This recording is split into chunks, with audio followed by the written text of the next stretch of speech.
ગુરુદેવ, બોલો બોલો. છત્તીસગઢના હમણાં 2-4 દિવસ પહેલા આપણે યજ્ઞશાળામાં પધાર્યા હતા. વાહ વાહ. ઠેઠ છત્તીસગઢના. ઓહો ઠેઠ પછી મારી હારે સત્સંગ કરવા બેઠા હતા રાત્રે.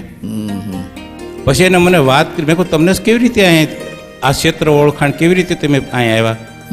મને કે હું ઓનલાઈન ગુરુજીની કથા, સાગર કથા સાંભળું, ઓળખતો નથી, ઓનલાઈન કથા સાંભળું છું. વાહ વાહ. પછી એના જીવનની મને કથા સાંભળું તો અમારા ગાઢ સંકલ્પ વિરામને પામે છે, મને કાંઈક ભાસ થાય છે. આવીને મને વાત કરી. મેં કહ્યું શું તમને થાય છે? મને કે નીરવ શાંતિ જીઆઈબીમાં નોકરી કરે છે, અધિકારી છે.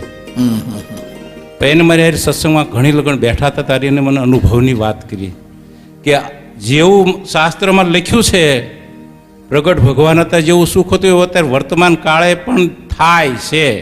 સાળંગપુરના જે 7મામાં મહારાજે વાત બતાવી એવા પ્રગટ સાધુ અને એવા પ્રગટ ભગવાનની જેને ઓળખાણ થઈ તે દી સુખ માણતા હતા ને અત્યારે નથી એવું નથી.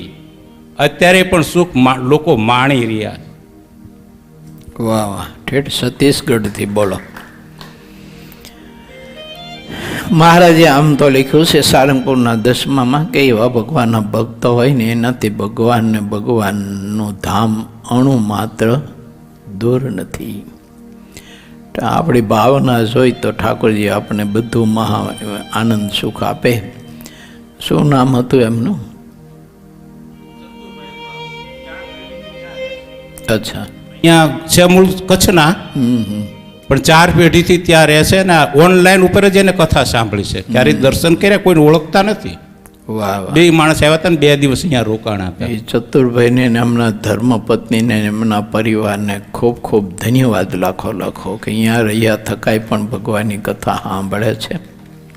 અને આપણે અહીં નજીક હોય તો કોઈ સાંભળવા આવે કે ન આવે, પણ એમની શ્રદ્ધા તો જો અજબ ગજબની કહેવાય ને. વાહ વાહ, ધન્યવાદ.